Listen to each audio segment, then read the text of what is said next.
I wanted to get in the habit of start making some less comprehensive, little bit shorter videos sometimes to go with the bigger ones.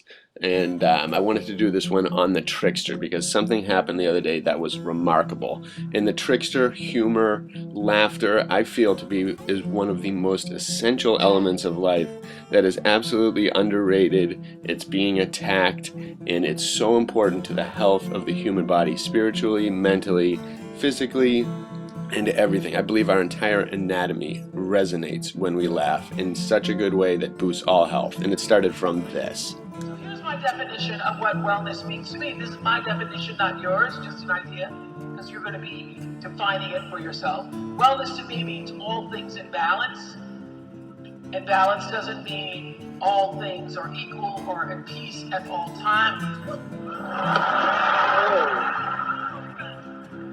Choose. Hence the name When Oprah Met the Trickster, because wow, the things that she was saying, absolutely she deserved to take a digger, considering the things that she does behind closed doors, the things she puts money towards, the people she supports, the hidden vileness in her history, basically. And she was trying to proclaim that she was this clean, wellness, thinking very beautifully. And then the Trickster you can almost see the Trickster in this video slamming her down to the ground in front of all these people and on all over the internet. It was on Drudge, it was all over the place. And she deserved it big time. And the Trickster is absolutely essential. All Native American cultures have basically seen this. It's an essential humor that runs through everything. And with that said, on one of my birthdays when we were on tour once with my band, I had a moment of laughter that I will never forget. And I laugh every day. Me and my wife actually are fortunate to laugh almost to the point every day of tears.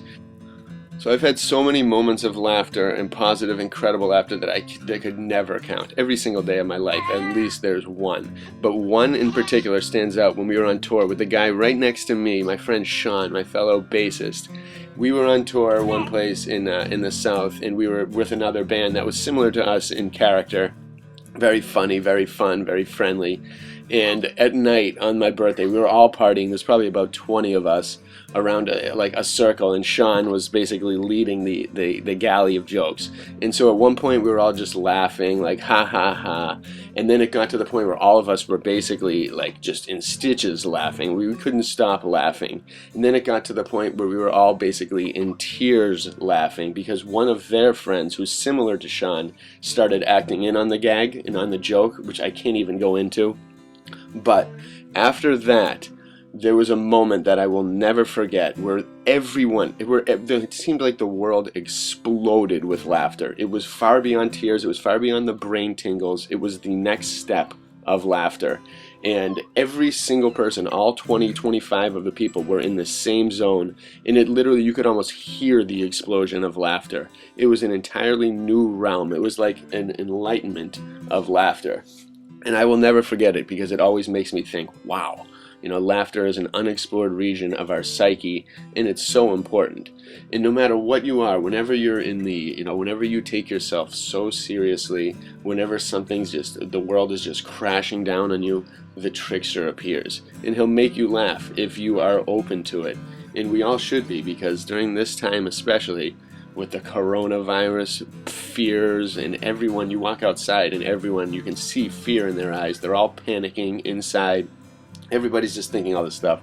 So no better time to laugh than now. And I really feel it is important. When you get the tingles in the brain, that is something that is guaranteed helping your brain, helping your immune system. When you get the tingles so much you laugh, you cry, it's another thing. You're releasing another form of energy from this laughter.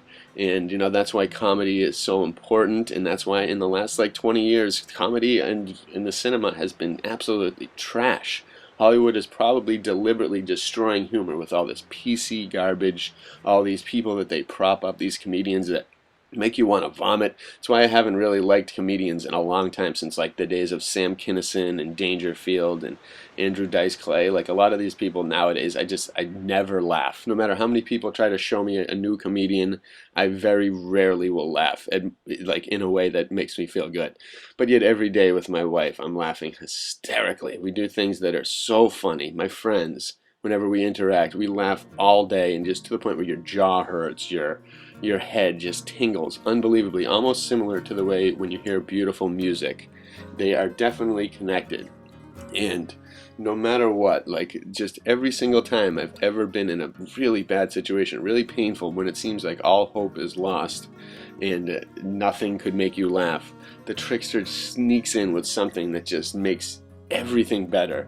And it's unbelievable when you are open to it, because for a long time I've always researched Native American tribes and cultures and ancient cultures, and I've seen how important the trickster is and how much he played a role in all of these cultures, and I'll show you a list in a little bit. But it always inspired me to really, just be on the lookout. And I think everyone should be, because it can really make your day go from bad to amazing, and your health go from a little sick to incredibly healthy with just laughter. It's absolutely amazing. Even whenever I've had to go in the hospital or had to deal with something, which is very rarely, thank God, or had a severe injury or something, which is also very rare, I always try to force myself to laugh. Whenever people are in need of laughter, really sad or depressed, I'll always do everything I can to make them laugh. As a teacher, every single time I've ever seen a young person in feeling sad, feeling depressed, feeling hurt or anything, I can make them laugh within 30 seconds and they will completely forget everything. It is an absolute miracle of a cure. And that's why, again, they don't want us to laugh anymore. They want us to be sad, they want us to be miserable, they want us to be in fear of the next plague, of the next bomb, of the next all this stuff. And they plant all these seeds of Armageddon, which I'm going to get into at a very young age. I'm going to get into that in another video of why the apocalypse talk when you were young. Why do we have to learn what that is? Like, why do we have to even think about the world ending? It's not funny. And life should be funny. A lot of things in life are funny. You live great when you laugh and when you are happy. Nothing beats happiness for your body, your mind, and your soul. So here we go. Take a look at some of these. These are all the cultures that have different forms of tricksters. All go by different names, all go by different forms. Many are named after animals or mocked after animals. And every single culture believes in the importance of this. A lot are coyotes, foxes, crows sometimes. Our stories are littered with them, our old folk tales and fairy tales. There's always kind of a trickster character. It is an absolute essential part of the world. It's an essential part of your mind. It's one of the best. And humor, it just makes up the world.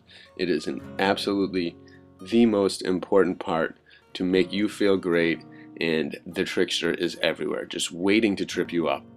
For example, the other day I was in a mild and just meaningless dispute with a family friend, and I ended up, I was done with a mural at this place, and I was carrying all my stuff, and I ended up like taking a turn too much with my little dolly, and all my art stuff spilled all over the place. And then right in front of me was the person that I needed in order to resolve that little dispute. The person that I needed to see out of everyone in the world happened to be right there, right as I basically crashed all my art stuff. And the problem got solved. It was like divine intervention by the trickster, which was awesome. And whenever I take myself too seriously, like Oprah, I get tripped up. I used to actually think that I could look at people and kind of make them trip, and I wonder if that was a trickster. When I used to people watch over in Boston on Newbury Street, I'd occasionally stare at someone and then watch them trip, because it almost happened a lot of the time. Very interesting.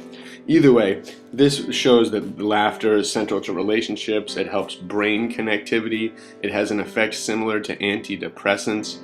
It protects your hearts.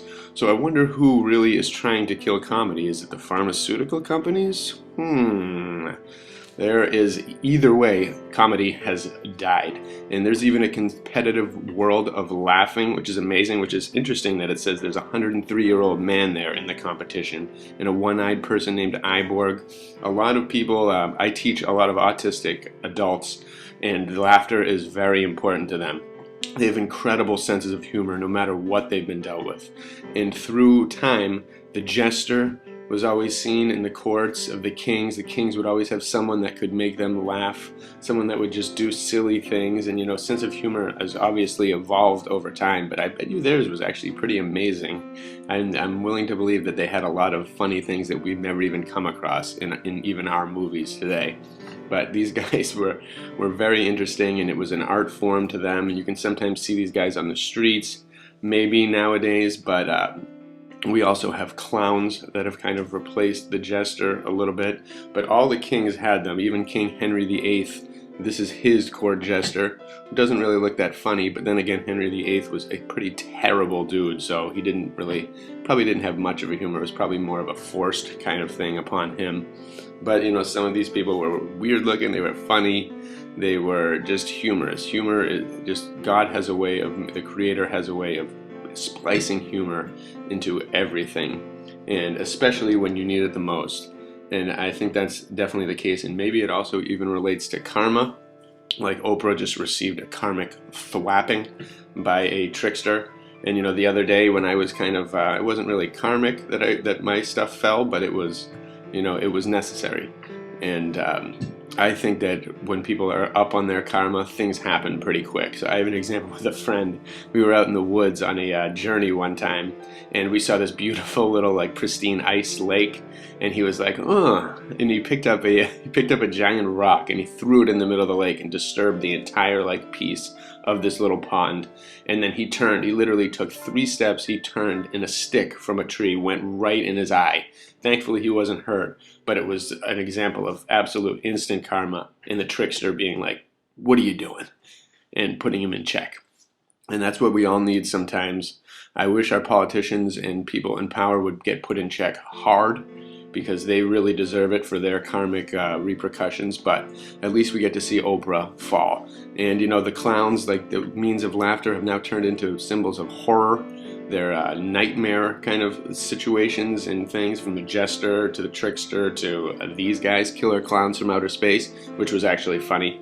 But nowadays, with it obsession and little kids watching it, it's like it's become a very scary thing. And humor is going to be tough for this coming generation. So I hope we can bring it back to the people and styles of like Mel Brooks's and all those other legends of the past who actually made good movies that made people laugh.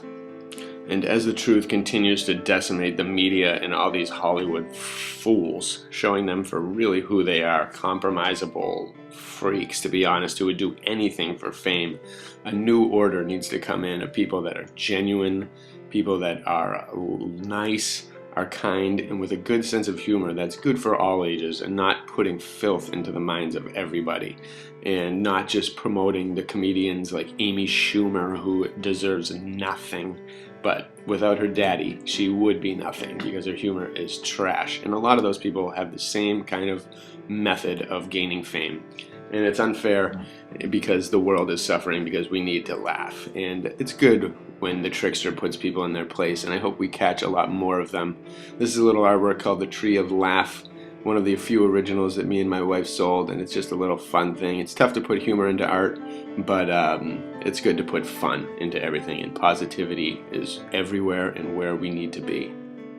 So if you get a chance, I encourage you all to share in the comments any of the amazing trickster experiences that you've gone through, and just times when you know that some divine force is just wanting you to laugh, wanting you to be happy, and does exactly what it takes. Maybe at someone else's expense, maybe at your own ego expense, whatever.